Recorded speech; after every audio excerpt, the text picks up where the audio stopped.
all the unique characters, I do let him bang. Yeah, I'm saying? Like, yeah, I'm a legend, man. I'm building my legacy. all the stories and perspectives featured weekly. I wasn't fully committed to that choke, and I kind of sunk into it, started squeezing tighter, and I kind of heard him gurgle a little bit. I was like, oh. And all the combat sports you could ask for in the best state in the U.S. Like I said, Ohio versus the world. It's going to happen for sure. Watch out. It'll be cool, man. I'm not worried about it. I'm going to show them why the Ohio MMA scene is, in my opinion, one of the best MMA scenes in the country. This is Forged in OH. I-O. OH. I-O. OH. I-O.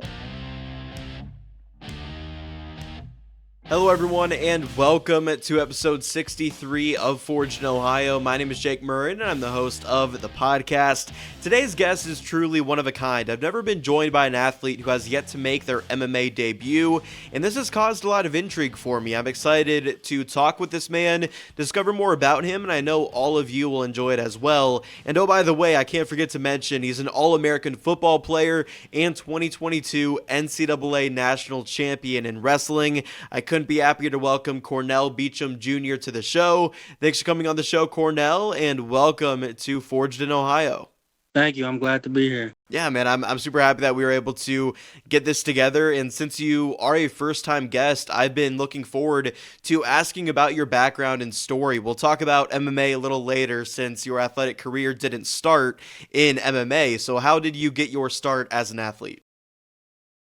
My dad put me in football and sports around 4 years old. It wasn't nothing to do at home, really.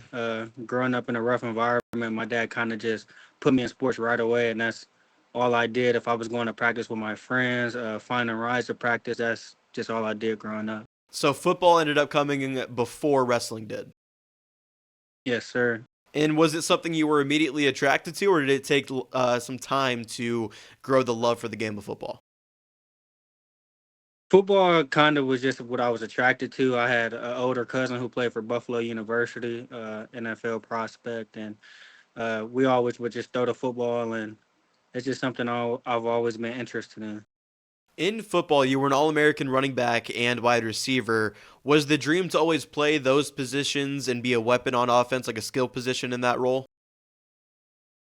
Yes, sir. A lot of people always call me Barry Sanders, so I used to just always try to score touchdowns growing up. But as I got older, I just wanted to be as big as a weapon as I could be for my offensive coordinator. Do you see the comparisons there between you and Barry Sanders? Oh, yeah, of course. That was actually going to be one of my next questions here. So people love to compare prospects in football to pro players, right? Who is your pro player comparison? Is it Barry Sanders or maybe somebody who's playing right now? A lot of people really just called me Barry Sanders just because how I was able to break tackles and move from left to right and just get north. So, but right now playing, it will probably be, I would kind of go probably Devin Singletary for Houston Texans, something like that. Yeah, I like that comparison, man. So when you get called or gets compared to Barry Sanders, do you look back at his film and study how he played the game and try to adopt some of the things that made him such a successful running back and apply them to your own game? Yeah, yep. I always watch his film. I always watch his highlights and like just my ability to cut left and right and just to get vertical and make somebody miss is unbelievable. So after my fight, literally, I'm supposed to debut in March, but I also got a pro day lined up for the NFL coming up in March. So Yeah, interesting, man. So with football, with that pro debut coming up, it sounds like the dream of being a football player one day, being a pro in the highest level, isn't gone now that you're starting this journey in MMA. yeah, it's interesting. Every sport kind of have its political views, but I'm very blessed to still be healthy and still competing and still going in sports as long as I'm a pro athlete. That's what I want to do, just use my God-given ability to just showcase it in any sport, really. Yeah, I love that you're not willing to close that chapter of your life, the chapter that involves you being a football player, because, like you said, that's what you started when you were 4 years old. It's what you know best, probably. And you mentioned watching Barry Sanders highlight reels, and you yourself have created quite the highlight reel for yourself and what you've done in football. Do you have a favorite play or highlight of yours that sticks out from your time playing? My favorite play probably was the season opener in 2022. We was losing by 4 points, and it was like fourth down and 10, and we just needed a big play, and the pass got tipped, and I caught the tip pass, and ran it like 80 yards down the field. That's probably one of my favorite plays. What about a specific game? Do you have like a game that sticks out? Maybe one that you just put up some monster stats and maybe it broke you out to that next level? Yeah, against Franklin University, I had 15 or 16 catches for 254 yards and like 5 touchdowns. That was probably one of my favorite games. So 5 touchdowns. yeah. Can you imagine having Cornell Beachem Jr. on your fantasy football team if that was the case, if that was at the pro level, 5 touchdowns over Man. 160 receiving yards? Come on. I can still see it happening. Yeah, for sure, man. And talking with Cornell Beachem Jr. on Forged in Ohio. Now for wrestling, you won the Division III NCAA Wrestling National Championship in 2022. 2 years removed from that accomplishment. What do you think of when you think back to that moment? When I think back to the moment, I just think about how good of shape I was in, and just, manifesting it, and just talking to myself and making myself believe that I was who I said I was. You were the first national champion in any sport in Mount St. Joseph's history. What did that added element to winning a national championship mean to you? It meant a lot. It meant a lot that I was the first, but I think it just meant a lot to me. Something I've always wanted to accomplish was standing on top of the podium, man. I finally got to do it. In high school, I was a two-time state placer. I should have won state, but never got over the hump. But it was amazing to do it in college. Yeah, and you talk about willing yourself to that accomplishment and to becoming that national champion. How important is that mentally to have the mindset that you can do this? That way you can actually go out there and prove that you can do that. I think the most important thing first is, like you said, just believing in yourself. If you don't believe in yourself, nobody will believe in you. And obviously, you got to maybe have one or two people in your ear telling you that you can do it, also helps motivate you. But if you work extremely hard, more than you think you can work, you will know. You will know when you're ready. So Is it hard to block out thoughts of self-doubt, or did you have a consistent mindset of, hey, I can do this, I'm going to put in the hard work and get to the spot where you did become a national champion? I think self-doubt is hard, but when you're running 6 miles or 5 miles a day, going to practice, that really eliminates the self-doubt because you know the work you have put in. So Yeah, and that work was put in that season. You went 22-0 that season in wrestling. What do you credit most to the success you had that year in the sport when you became a national champion? what do I credit the most? Probably just like I was just really just thankful for everything that my dad kind of instilled in me. Just pushing me to be the best version of myself, and the wrestling coach at Mount St. Joe for just being there for me. Because that same year, my dad had passed away, so it was kind of just in remembrance of him. Yeah, and I've read that story online too, and the beautiful story there of your dad passing and then you winning a national championship. Sounds like you really did dedicate that to him. Yes, sir. Yeah, man, I think it's such a great story of how you were able to do that, and we just talked about the mental approach and the mental fortitude that it takes to become a national champion when you have something like that happen along the way. Was it hard during that time of your life to push through that and still keep focused on the task at hand?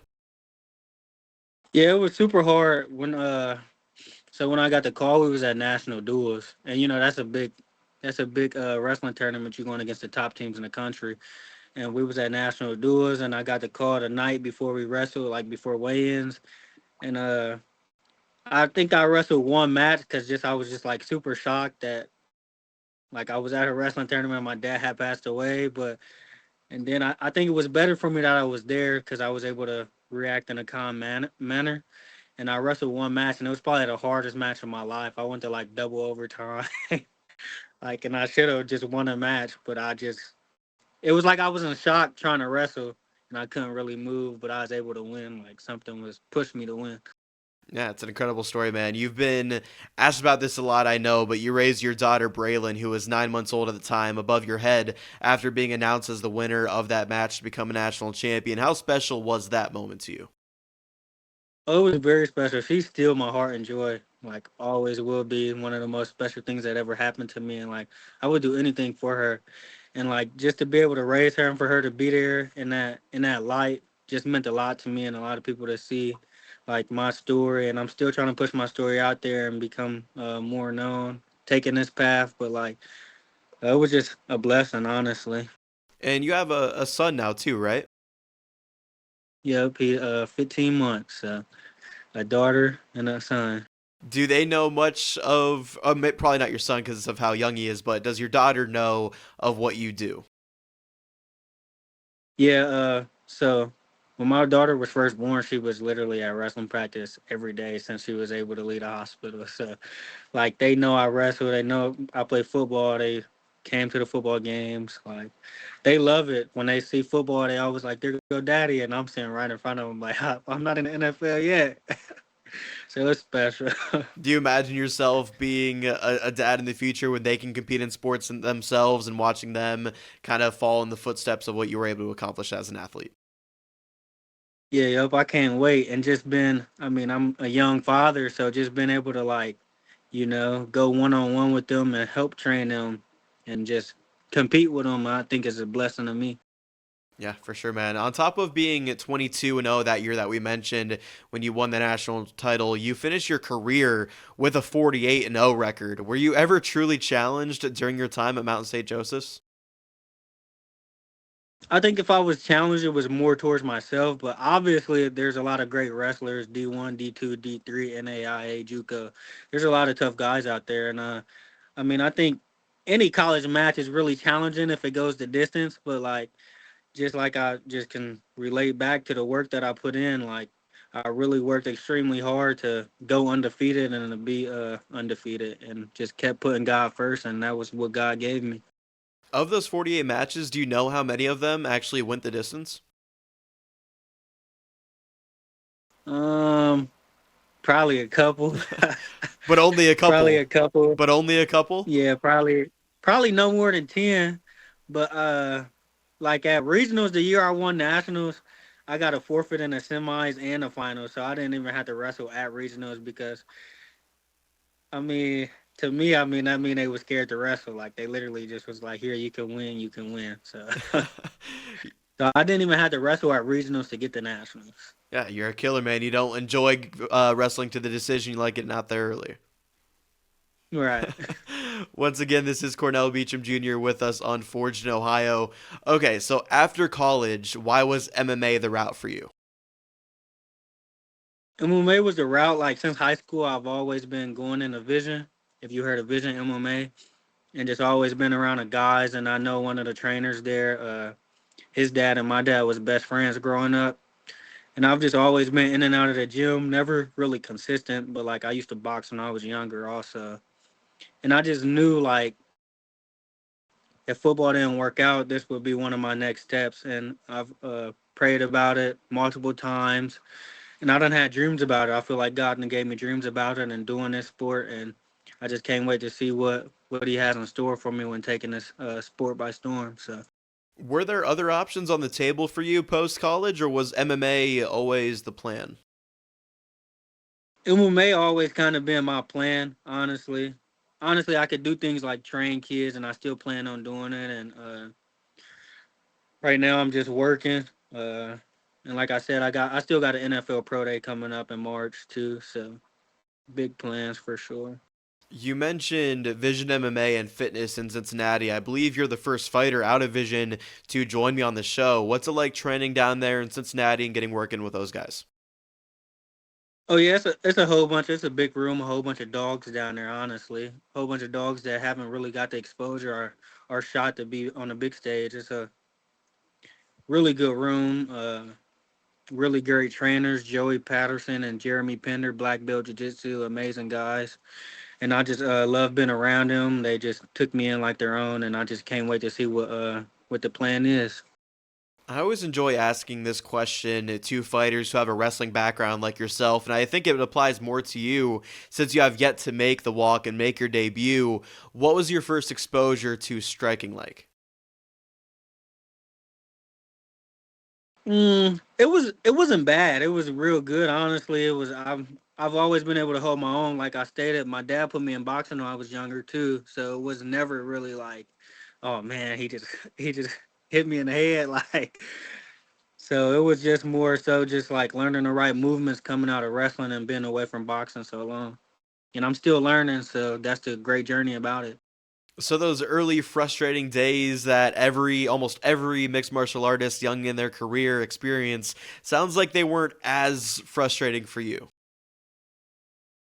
Yeah, I probably only had like one frustrating day where I'm just like, man, I just can't figure it out. But I figured it out. Like I work out like 3, 4 times a day, so I mean, I just try to stay active.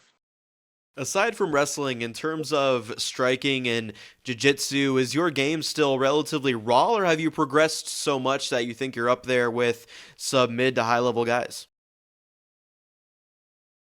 I think just my wrestling alone will help me make it to help me compete with the high level guys. But I think like my stand up is getting better by the day. Like going in and training 2, 3 times a day, and you'll really see the progress. And so With your experience and that wrestling pedigree that you just mentioned, and we've talked about the national championship all the time here, do you think you're the most exciting prospect in Ohio MMA right now? I definitely think so. Definitely coming with my debut and just been a national champion wrestler, all American football player, and put up over 5,200 all purpose yards in my collegiate career playing football in 3 years. I think like honestly, I think I'm the next big thing. So Yeah, I'm right there with you, man, in that thought. I feel like the next clear question to ask here, I know you mentioned March. What is the official day of your amateur debut? I'm really shooting for March 2nd, just depending on if they can find somebody to fight me and just how things line up. But yes, sir, I plan to fight March 2nd. So no opponent quite yet. No opponent. So, this question might be difficult to answer. You have an official date in mind, but no official opponent. But what do you expect, and what can fans really expect out of Cornell Beachem Jr.'s MMA debut? Oh, they can expect to get their money's worth. That's for sure. I'm very excited. Even in wrestling, I'm not a boring wrestler. I hit crazy moves. I mean, I hit crazy takedowns. I'm excited. I like the big slams. I like the oohs and the ahs, and I really hone into the technique, so it won't be nothing wild. It won't be like, oh, he's just out there fighting. It's gonna be like he used the right technique to make the oohs and ahs. So, and I think that's the most exciting thing is like just just buy the ticket. So if they find me an opponent and y'all see me on the pay per view, y'all just need to buy the ticket, and it's gonna be exciting. Those oohs and ahs. We just talked about it in your wrestling career. You don't like going the distance. With MMA, it sounds like you might be trying to get this one done inside the distance as well. Yeah, yep. Anytime I can get it done, I'm gonna get it done. But also a fun fact about me is I also love going the distance. I also prepare myself for overtime in wrestling. So I love the challenges. I love the adversity. I've been through a whole bunch of trials and tribulations in my life, and I've always been able to go the distance, and I'm still going the distance. So Is the challenge of going the distance the reason why you like it? yeah, exactly. Does that have anything to do with inflicting more damage to your opponent, or is it really just the challenge? Really, I mean, right now, just coming from wrestling is just a challenge. I just love being challenged, and I just, like you said, I can't wait to inflict pain, honestly. And for you, just being a couple months out really from this March debut, how excited are you to compete in MMA for the first time? Oh, I'm really excited. Excited. I just, so shout out to Wrap Something LLC. It's a food truck, a healthy food truck at that, no pork and all of that. They've been helping me get my diet right. So, and just also Moonwalker Apparel helping me pay for like training fees and stuff. I just really thank them, and I'm really excited. All I've been doing is training every single day. So When it comes to getting your diet right, I'm assuming weight cutting is not really a concern of yours with your wrestling background going into MMA. That really shouldn't be an issue for you, it sounds like, right? no, I'm very used to cutting weight. Obviously, I won nationals in 2022, but I'm still used to it. I know how to cut weight. I can cut weight, so just can't wait for the day. Yeah, for sure, man. Things can move very quickly for a mixed martial artist when they start their career, and we've seen that play out, especially in the Ohio MMA scene. Are you looking to get on the fast track when you start, or take things one fight at a time and improve consistently and slowly like that? My main goal is to just keep improving, stay consistent. But yeah, I plan to be on a fast track also. I'm a very fast learner, so I know with time comes progress, and with the progress gonna come the big contract. So we'll see how it play out. Yeah, and we're only a few days into 2024. Have you given much thought of or into how much or how many fights you would like to have in 2024?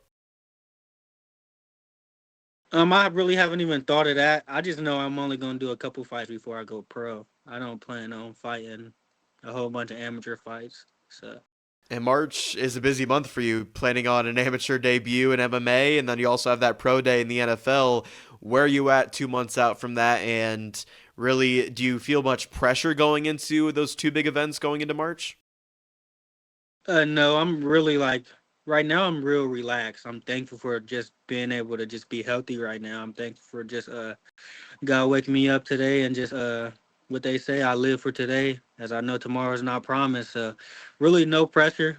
I know the pressure be here on a day, but what John Jones say, pressure, you take that pressure and nervousness, and it's a huge power. Use it against them. So Learning from the greats, I love to see it, man. Are you excited by the thought of breaking out onto the MMA scene? You've made a lot of noise in two sports already, and now have the chance to do the same in a third now. oh yeah, I really can't wait. I'm really excited. I mean, I done already had dreams about March and fighting my first amateur fights. I didn't have visions, so I just really want to just make it come in real life. So Again, hard to say without an opponent, but when you have those dreams, do you imagine how you get your hand raised in your debut? yeah, I've already imagined it. Like I done had a couple of dreams, body kick, just somebody just fold like a whole bunch.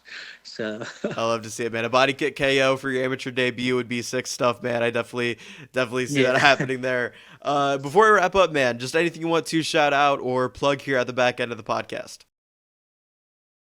I just like I said, I just want to shout out Jeremy Pender down at Vision MMA for taking me in like his own and training me every single day, a couple times a day.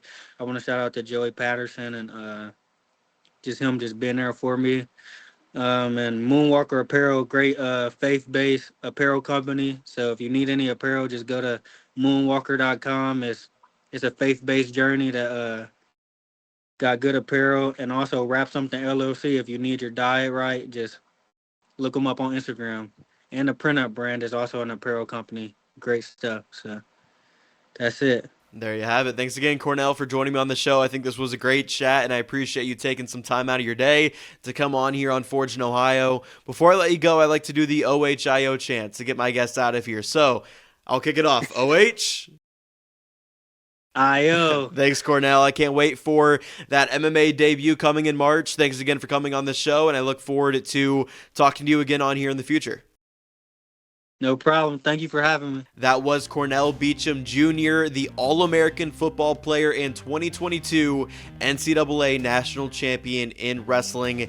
Now Cornell is getting ready for what will be a highly anticipated debut in mixed martial arts in March. I knew when he reached out that this would be a great chat, an entertaining chat, and I think that's exactly what it became. Sometimes knowing less about an athlete or fighter is more intriguing or interesting than knowing everything about them going into one of these, and I think that applies to both me and all the listeners and viewers out there. If you are a listener or viewer, then I appreciate you making it this far. If you did, do me a favor, check us out on social media at Forged in Ohio on both Instagram and Facebook, and don't forget to download episodes while you listen to them, as that helps me out more than you know on your favorite podcasting platform.